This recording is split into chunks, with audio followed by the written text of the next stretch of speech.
Kumusta na kayo mga magiliw kong taga-subaybay? Sana nasa mabuti kayong kalagayan dyan.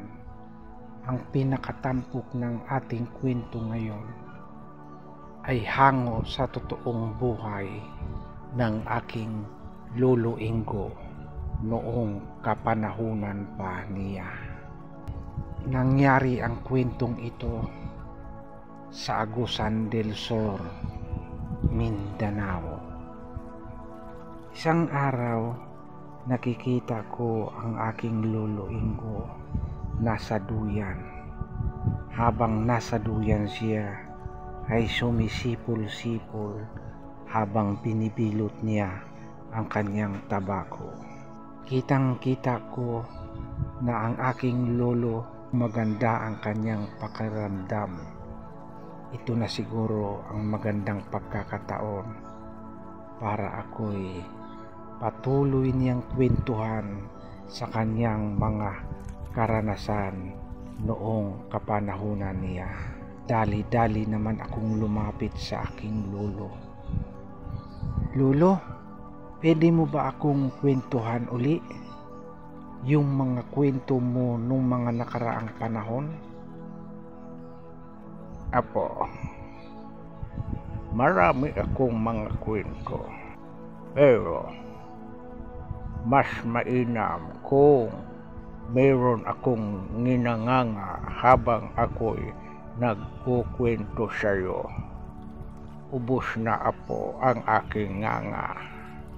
Pwede mo ba akong kuhaan ng bunga para may nganga ako? Habang nagkukwento ako, ninanganga ko ang bunga na siyang nagpapaisip sa akin para maaalala ko ang aking mga nararanasan noon. Dali-dali naman akong umalis para kumuha ng bunga. Tayo ang puno ng bunga. Subalit ito'y walang ano-ano'y napakabilis kong inakyat ito at nakakuha ako ng 2 buwig na bunga. Mabilis akong bumaba sa puno ng bunga at kaagad ko itong ibinigay sa aking Lolo Ingo. Lolo, ito na po ang bunga. Sige apo, kumuha ka ng kutsilyo. Itilad mo ako o hatiin mo yung bunga sa gitna. Lagyan mo ng buyo at apog para akin ng manguya para makapag-umpisa na ako ng kwento sa'yo. Ginawa ko nga ang inuutos ng aking lolo at ibinigay ko kaagad sa kanya ang isang biyak na bunga na may dahon ng buyo at may apog. Narito ang aking kwento. Isa pa lang ang anak namin ng iyong lola. Si Pepe ang iyong ama. Nang kami pumunta sa may malaking lawa para manghuli ng mga isda, dalag, hito, karpa, at kung ano-ano pa ang tinatagit naming hulihin. Subalit napakahirap hulihin ang mga yan, kaya may dala kaming tubli. Lolo, ano yung tubli? Ano yung sinasabi mong tubli? Lason ba yan, Lolo? Apo, ang tubli ay mula sa mga ugat ng baging. Hindi yan lason. Kapag ka dinikdik mo ang tubli, meron siyang dagta. At ang tubli, apo, kapag ka humalo sa tubig at ang tubig ay may mga isda, pansamantala nabubulag ang mga isda. At higit sa lahat, nahihilo din ang mga isda. Kaya napakadali na naming hulihin. Hindi siya nakakalason, Apo. Napakasama kapag nilalason mo ang ilog. Ang mga tao din ang maaapektuhan kapag nilalason ang ilog. Dapat sa ilog o sa lawa ay protektahan ng mga tao para ang mga isda ay hindi mamamatay, lalong-lalo na ang mga maliliit na isda. Ganun ba, Lolo? Ang tubli pala ay pansamantala lang na mahihilo ang isda. Pero paglipas ng mga oras ay mabubuhay din ito, Lolo. Oo, Apo. Mabubuhay din ang mga isda pagkalipas ng ilang oras. Patuloy na nagkukwento si Lolo Ingo sa akin. Dumating na sila Lolo Ingo kasama ang aking lola at kasama ang aking amang si Pepe sa may isang malaking lawa, napakalaking lawa, malawak na karugtong sa Agusan River. Sabi ng aking Lolo Ingo sa aking lola, ipwesto mo na ang ating mga dalahin, mga pagkaing dala na katulad ng kamote, saging. Diyan mo ilagay sa may maliit na pulo. Ang pulong sinasabi ng aking Lolo Ingo ay nakapwesto sa gilid ng malaking lawa na kung saan doon sila magdidikdik ng tubli para makapanghuli ng maraming isda. Nag-umpisa na ngang magdikdik ang aking Lolo Ingo ng mga tubli para makalikom ng maraming dagta ng tubli. Inumpisahan na nga ng aking lolo na isaboy ang mga dagta ng tubli at kitang-kita ng aking lolo na ang mga isda ay nagkandahilo na. Nagsilutangan ang mga isda, kaya isa-isa niyang nilalambat ito at dinala doon sa may maliit na pulo na kung saan naroon ang aking lola at ang aking amang si Pepe. Maliit pa noon ang aking amang si Pepe. Halos 8 taong gulang lamang noon. Yan ang sabi ng aking Lolo Ingo. At dahil nga sa bata pa ang aking ama, medyo may kakulitan pa ito.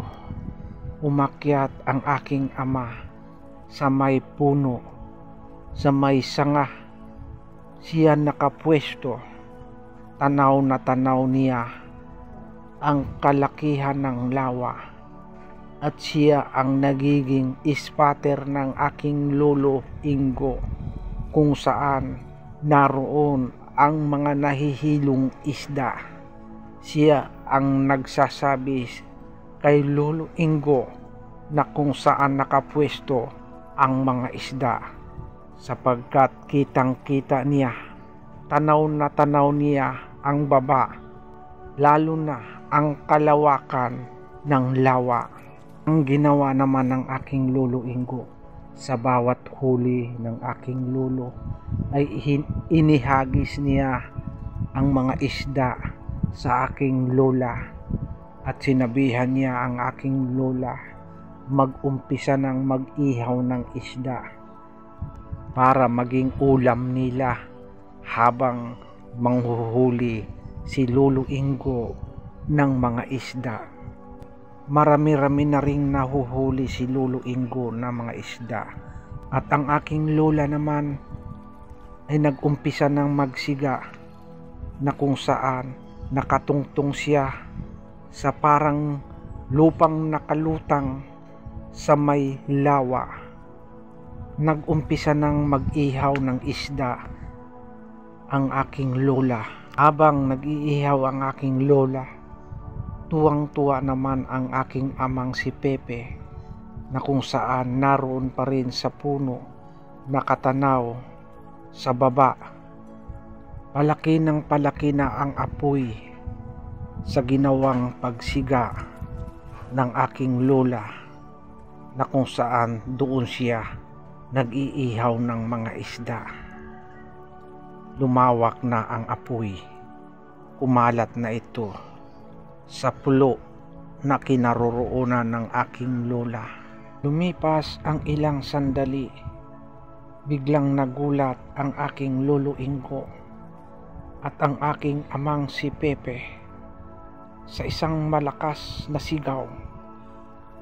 Malakas na sigaw na humihingi ng tulong sa lolo sapagkat siya ay lumulubog na sa tubig. Habang nasa itaas ng puno ang aking amang si Pepe, tanaw na tanaw niya ang mga nangyayari sa baba.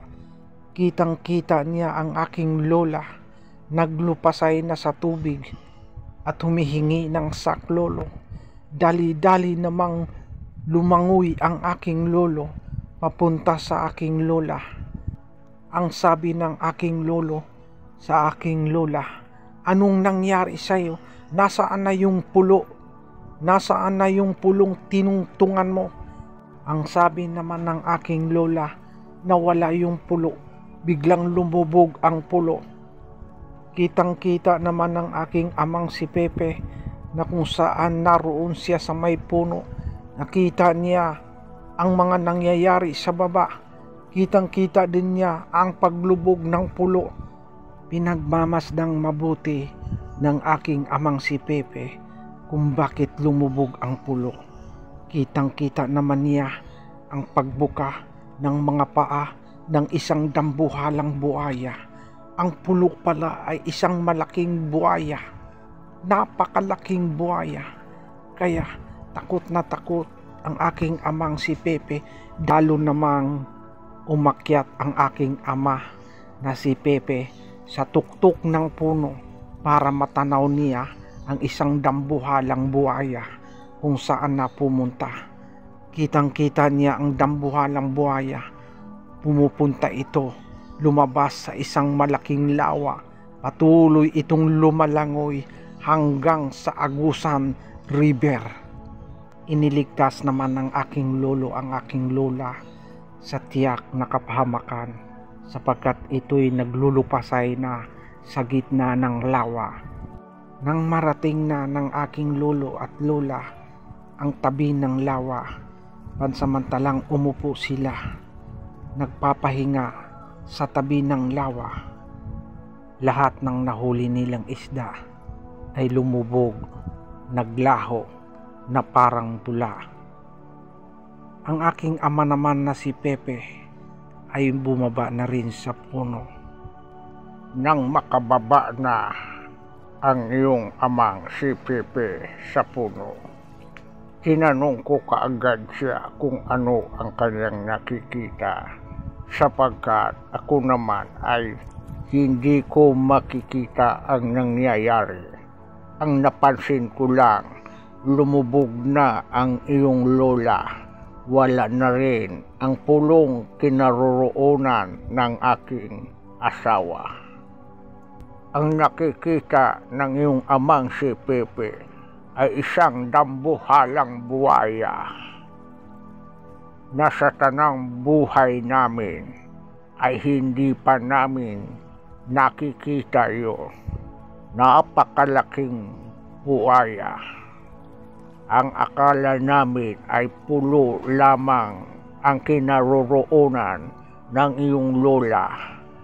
Kaya pala lumubog at sumisid na ang malaking buhaya dahil sa nararamdaman na sa kanyang likuran ang init ng apoy dahil sa ang ginawa ng lola mo ay sumindi ng apoy, sumiga ng sumiga dahil nga sa nakikita naman niya sa may pulo ay maraming mga tuyong sanga na kung saan itinambak niya sa mga apoy para madali itong magningas at makapag-ihaw din ng marami. Lahat ng mga isda, pati na yung naihaw na, ay lumubog na sa ilalim ng lawa. Hindi ko na rin sinisid, Apo, dahil sa baka sa kailaliman ng lawa ay meron pang mga buhaya. Ang karanasan namin ito ay lubos na hindi namin malilimutan sapagkat ang inaakala naming maliit na pulo ay isa palang dambuhalang buhaya. Lolo, saan na pumunta ang malaking buhaya? Nabalitaan na lang namin, Apo, naroon na sa Agusan River. Doon siya nakikita ng mga tao. Ang nakakakita naman sa kanya ay ang mga loggers. Inaakala ng mga loggers ay isang malaking kruso, yung pala'y malaking buhaya. At ang buhaya na yun, ibinaybay na ang Agusan River papunta na raw sa dagat. Maraming salamat po sa patuloy niyong pagsubaybay ng aking mga kwento. Huwag po sana nating kalimutan i-like, i-share, higit sa lahat i-subscribe ang aking channel. Just the all around.